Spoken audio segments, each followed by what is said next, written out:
Mr. Shoemaker, Paul here. So, we figured out that these valves, of course, the manual was worthless, and we still haven't heard from Cascade. His health is really bad. But anyway, what we got going on here is these valves are just like the valves in the head of a car. The spring closes them, and the compression relief actually opens them. Obviously, it opens them, but anyway, it goes this way. What we did is, I said, hell, if I can't find it in the manual, we'll just pull on the recoil starter and see which direction this goes. So it goes in, pushes those valves open. So this one had no clearance between this adjustment and the valve. This one had 25 thousandths of clearance between this adjuster and the end of the valve. Now, this doesn't want to turn.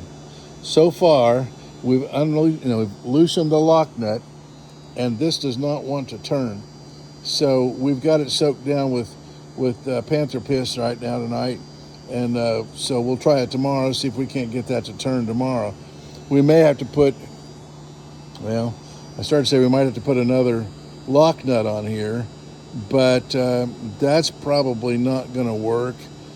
There's not enough threads to put another. My thought was lock two nuts together, put a wrench on that and open it instead of trying to open that with a screwdriver, because there's only so much force you can get with a screwdriver before you screw up the adjustment. The adjustment over here, as it turns out, this is the adjustment. And again, couldn't find anything in the manual about it. But so I came out here with a socket wrench to get these bolts out that were in here. Hopefully you can see that bolt. And what I determined is that you couldn't adjust it properly, because when you get your socket in there, it doesn't let this thing throw far enough forward. So so anyway, what I've got now is this is pulling pretty hard. Well, it was pulling pretty hard on that. Let's see. Maybe I need to push that a little farther forward here on the gear shift. And so it clicks into gear here, and that's got a little more play than the last time I adjusted that. And then if you flip it back,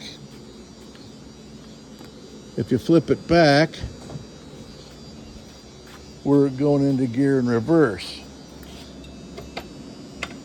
So, and it's a little bit loose back in here as well. But what was happening is when you get the wall of the socket on there, you can't get this in the position it needs to be in.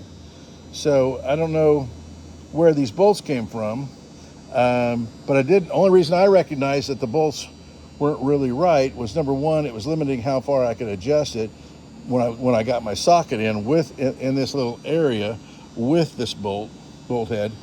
And number two, the manual that I did get a hold of shows Phillips head screws in there, or maybe they're slotted screws, but anyway, shows screws in there. So that eliminates, my socket was eliminating me from being able to put this in a position I needed to put it into. And so I'm believing that we may have this thing whipped as well. We have not refilled the gearbox with the oil yet, and we haven't got any work done on the trailer yet. I'll take that back. We have purchased all the wood for the trailer, and we've got our plan put together, and we'll be working on that here in the next few days. So should be ready. I'd say we'll be ready by the weekend on this, and we could just test it up there in we got a boat show on Friday, so we could test it up there, I suppose, or we'll need to test it on Thursday down here.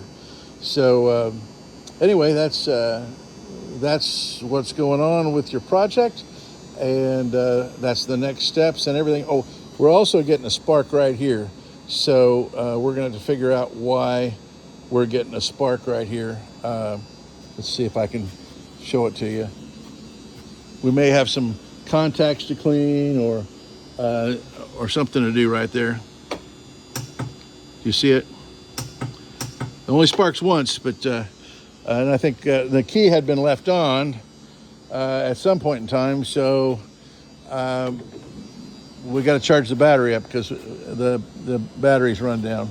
So, but anyway, we'll get all that fixed, and then, like I say, we've got a connection here we're going to have to work on, and then you should be ready. Thank you, sir.